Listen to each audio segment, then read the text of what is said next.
Queridos irmãos e irmãs, interrompendo a série de vídeos que estamos fazendo, vídeos catequéticos, com base no capítulo 3º da Novo Milênio Neunte, gostaria de lhes falar hoje sobre a vida e a família no coração da solicitude eclesial. Estamos para começar a Semana da Família.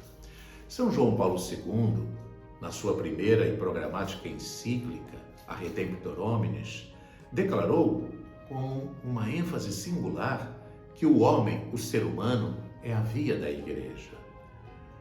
O que pretendia ele com esta afirmação? Ele mesmo nos dá a resposta na sua Carta às Famílias, dirigida por ocasião do Ano Internacional da Família em 1994. Com esta afirmação, o homem é a via da Igreja, queria, sobretudo, aludir às múltiplas estradas ao longo das quais caminha o homem e, ao mesmo tempo, sublinhar quão vivo e profundo é o desejo da Igreja de o acompanhar no percurso das vias da sua existência terrena. A Igreja toma parte nas alegrias e nas esperanças, nas tristezas e nas angústias do caminho cotidiano dos homens, profundamente convencida de que foi o próprio Cristo quem a introduziu em todas estas sendas. Foi ele que confiou o homem à Igreja. Confiou-o como via da sua missão e ministério. E se o homem, cada ser humano, cada homem, cada mulher, é a via da Igreja, então via da Igreja é também, sobretudo, a família.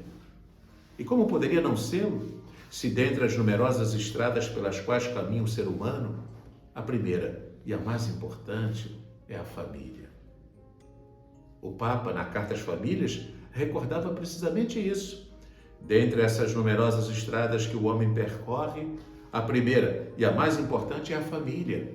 Uma via comum, mesmo se permanece particular, única e irrepetível, como irrepetível é cada homem, é cada ser humano. Uma via da qual o ser humano não pode separar-se.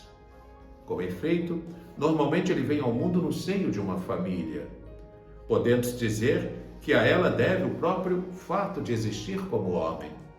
Quando falta a família, logo à chegada da pessoa ao mundo, acaba por criar-se uma inquietude e dolorosa carência que pesará depois sobre toda a vida.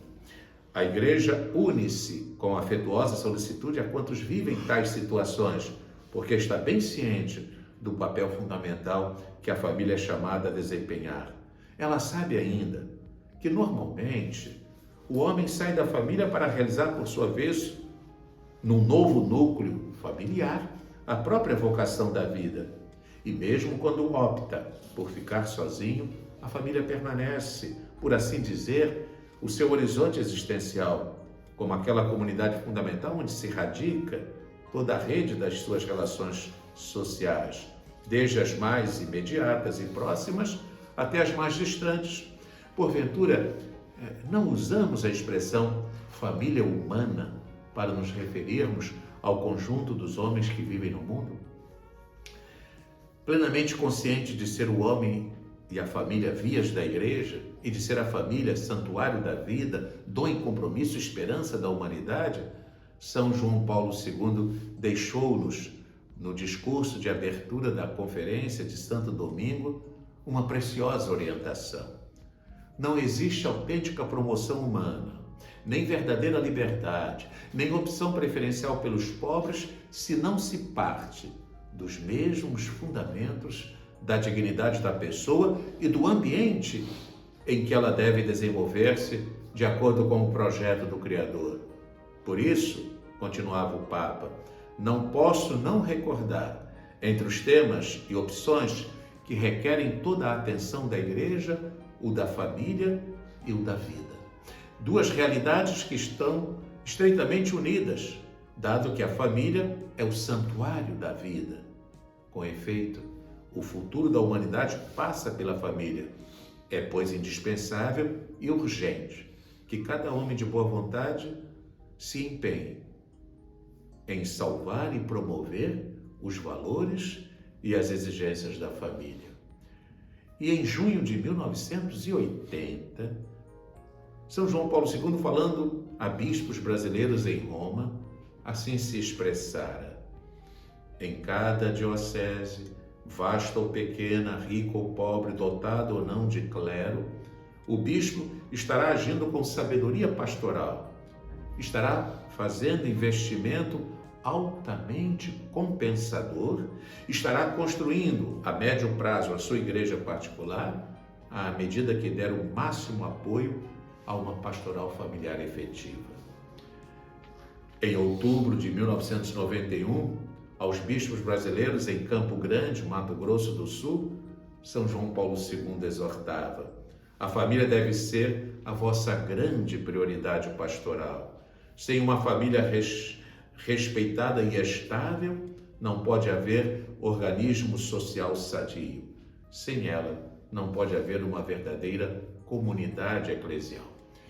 O Papa Bento XVI, por sua vez, no discurso inaugural da 5ª Conferência Geral do Episcopado Latino-Americano, celebrada em Aparecida, recordava-nos com força ser a família um dos tesouros mais importantes dos povos latino-americanos.